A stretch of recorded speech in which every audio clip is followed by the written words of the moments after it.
Quase a metade da população de Sertãozinho não paga a conta de água. Além disso, o consumo no município subiu. A inadimplência pode estar ligada ao desemprego e também à crise do setor sucroenergético.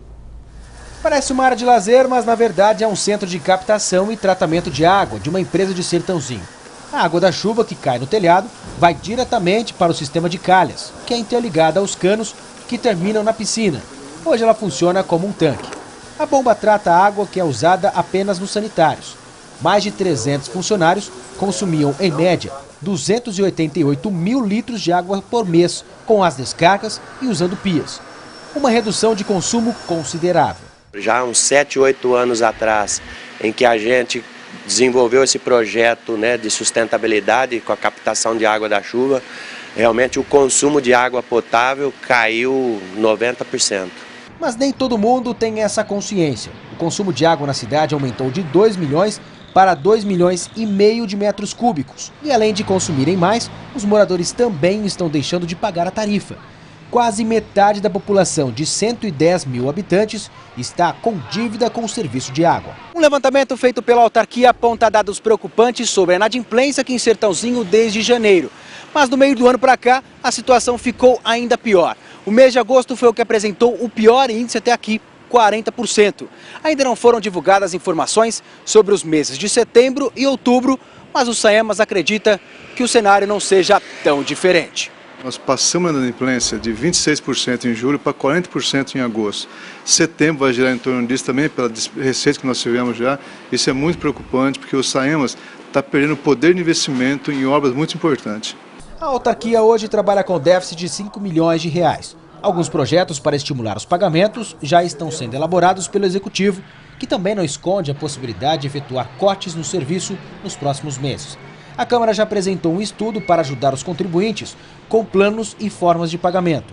É possível que o excesso de dívidas tenha ligação com a crise que afeta a economia da região e o setor sucroenergético. Mas este advogado diz que os moradores precisam colocar a conta de água como prioridade. Muito tempo se apregoou que a água, sendo um serviço público essencial, não estava sujeito a corte, Hoje, a jurisprudência dos nossos tribunais ela foi alterada nesse sentido. Permitem o corte do fornecimento de serviços essenciais. Rafael Aguiar, de Sertãozinho, para o Jornal da Clube. Direto de Sertãozinho, Thaisa Pinheiro traz mais informações. Thaisa? Pussi, nós vamos continuar falando sobre esse assunto agora com o geógrafo Reinaldo Tronto. Reinaldo, essa situação aqui em Sertãozinho em relação ao consumo de água poderia ser evitada de alguma forma? Boa tarde. Boa tarde. Perfeitamente, de fato, o que se percebe é que só se teve uma preocupação com essa questão da água no momento de crise, da sua disponibilidade e especialmente na crise que se refere à inadimplência. Então, de fato, um processo de conscientização na questão da água, ela deveria ter sido feita há muito tempo. Infelizmente, a gente vive uma cultura no nosso país, que é uma cultura do desperdício dos recursos naturais. A água é um exemplo, mas nós temos a questão também do solo, a questão do recurso ar, a questão da vegetação.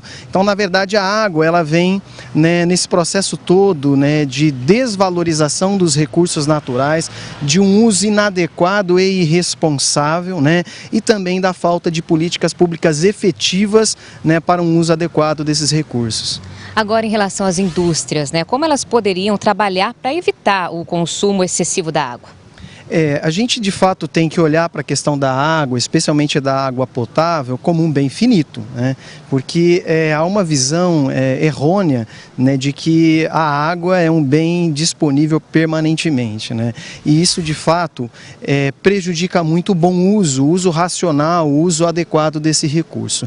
E quando a gente pensa no setor produtivo, eu acho que esse exemplo que foi colocado pela matéria deveria ser, na verdade, uma prática comum às empresas, A gente vive numa região de clima tropical, onde praticamente metade do ano a gente tem a disponibilidade adequada de chuva, E a gente de fato está jogando esse recurso e esse dinheiro, de fato, né, pelo esgoto, né, na verdade, pelo recurso que não é utilizado, né? Então as indústrias, o setor produtivo, né, que tem acesso ao capital e à tecnologia, de fato, deveria estar à frente de todo esse processo de um reuso dessa água da chuva, por exemplo.